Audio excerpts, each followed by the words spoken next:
Cambiamos de tema y los martes habitualmente nosotros lo que queremos comentar tiene que ver con la inseguridad. Recién hablábamos con lo que estaba sucediendo en Capital Federal y esa foto de Claudio Poggi, Nancy Sosa y Patricia Bullrich, con esto que tiene que ver con el posible regreso de Gendarmería.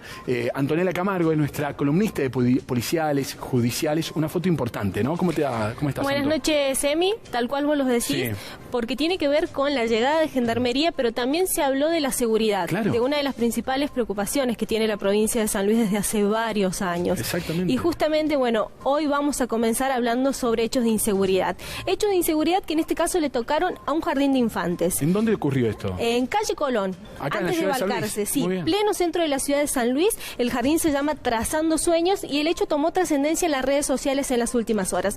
¿Por qué?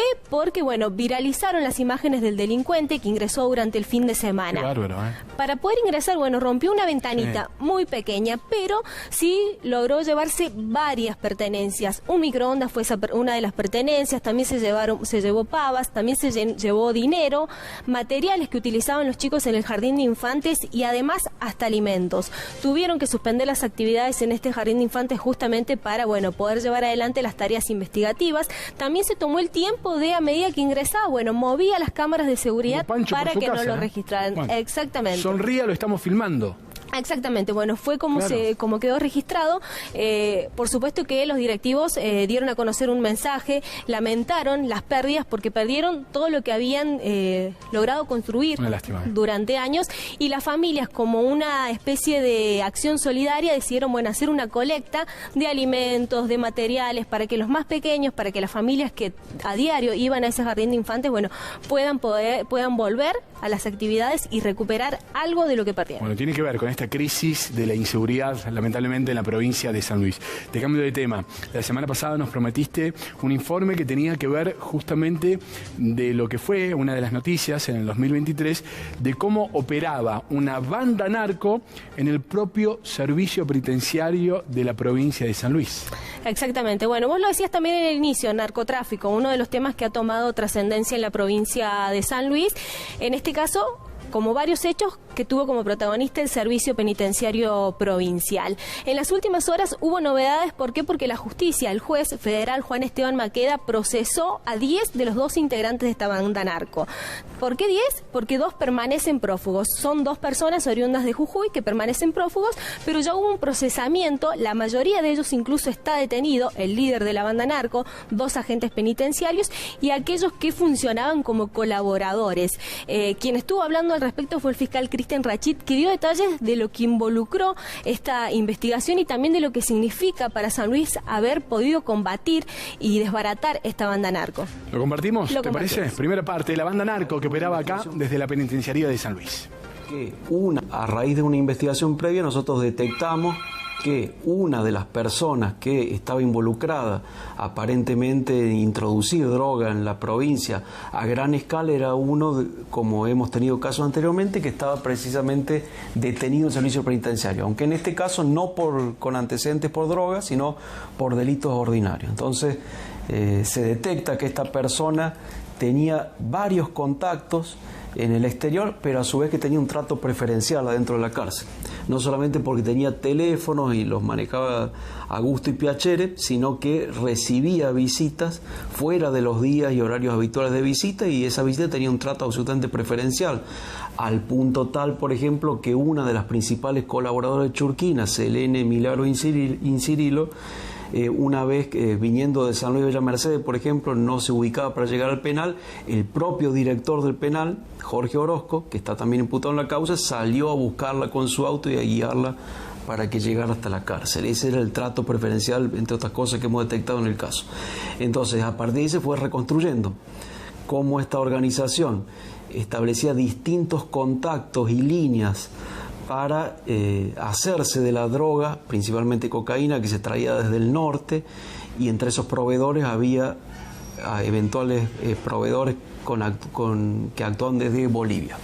De hecho, la droga que incautamos en el caso fue importada a través de La Quiaca y secuestrada en Jujuy. A su vez también la investigación nos permitió ver que era llamativo el monto de dinero que manejaba esta organización y la cantidad de bienes, sobre todo de automóviles que se comercializaban. Automóviles de alta gama, por ejemplo un Audi TT que fue comercializado meses antes de que nosotros pudiéramos dar con el cargamento ilícito de droga en Río Cuarto. Todo esto nos permitió ver que estamos claramente ante una organización, un típico caso de crimen organizado, que tenía grandes recursos, una clara organización piramidal, con un jefe que incluso era tal su ascendencia en el resto del grupo que manejaba la organización de la cárcel, un claro financista que es Becher, un empresario de Villa Mercedes que también está imputado en el caso, quien era el que ponía la principal parte del dinero para adquisiciones ilícitas y luego se ocupaba también de lavarlo, y colaboradores que ya sea colaboraban en ir a buscar la droga y transportarla y después luego en redistribuirla, revendedor al menudeo en la provincia de San Luis. De hecho hemos detectado operaciones con automóviles que Churquina llevaba a cabo con estos oficiales penitenciarios, ya sea dándole automóvil o recibiendo el automóvil a cambio de dinero, detectándose pagos tanto en dólares como en pesos. Los servicios penitenciarios tienen por lo general días establecidos para recibir visitas, esos días no contaban para Churquina, y cuando secuestramos los registros de visitas penitenciarios, la gran mayoría de las visitas que le hacían los miembros de la asociación no quedaban registradas y tampoco estaban registrados como visitantes estas personas. Ha quedado muy acreditado cómo la corrupción penitenciaria se monta en estos casos de organizaciones criminales con alto poder de acción.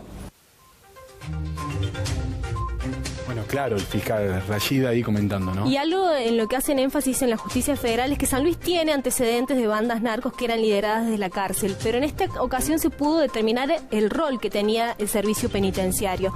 Señalan que se trata de un fenómeno que se expande en todo el país y que tiene dos formas de expandirse. Una es la violencia, como sucede en Rosario, sí, como vemos todos los días en las noticias, y otra es la corrupción, que fue lo que sucedió en la provincia de San Luis. Bueno, y claramente, ¿no? Porque la verdad es que si no, uno le cuesta imaginar cómo desde la cárcel después se encontraron balanzas de precisión, teléfonos, celulares y demás. Tenía una oficina montada. Una oficina en plena celda de la penitenciaría de San Luis.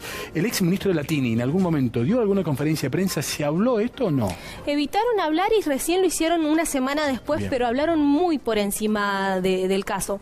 No hay prácticamente información y por supuesto después trascendió el rol que tenían los agentes penitenciarios, que bueno, uno de ellos está detenido, otro tiene una prisión domiciliaria, pero bueno, fue clave el papel que tuvieron desde el servicio penitenciario, más allá de las maniobras, de las pantallas que utilizaban los demás integrantes, que eran venta de vehículos usados, de vehículos nuevos, también daban créditos, tenían una financiera, todo esto para que el dinero pudiera ingresar al mercado formal y, bueno, poder seguir generando ganancias. Tenemos una segunda parte. Tenemos una segunda parte donde nos vamos a centrar en el narcotráfico en San Luis. ¿Cómo opera en San Luis el narcotráfico? En un ratito, la segunda parte de Antonella Camargo y este informe de esa banda narco que operaba desde la penitenciaría de San Luis. 20:30 estará el informe de la herencia recibida de Gastón Issa, que va a brindar de lo que ha recibido de Sergio Tamayo. En un ratito, tras la pausa, aquí en Más Noticias, edición central.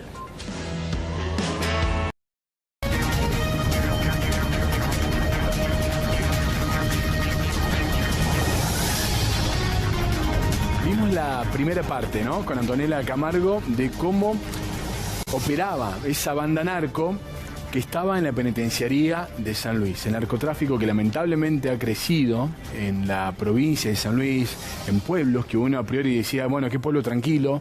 Bueno, también penetró la droga por tantos años de desidia.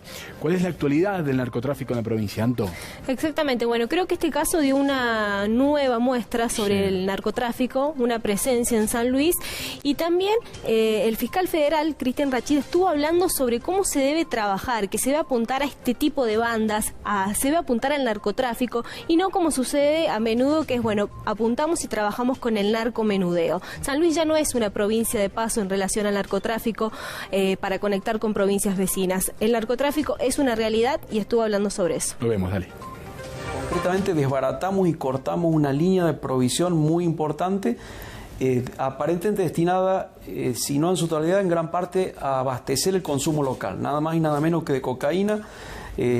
Todavía no tenemos los resultados definitivos de la pericia química, pero entendemos que es droga de alta pureza, con el daño que sabemos que eso hace en términos de salud pública y además con el daño que hace en términos económicos, porque sobre todo en épocas de crisis como la que estamos viviendo, estas organizaciones cuentan con una ventaja al poder introducir el dinero recaudado en el mercado ilícito, que es totalmente una competencia desleal con el resto de las personas que trabajan lícita y honestamente, ¿no?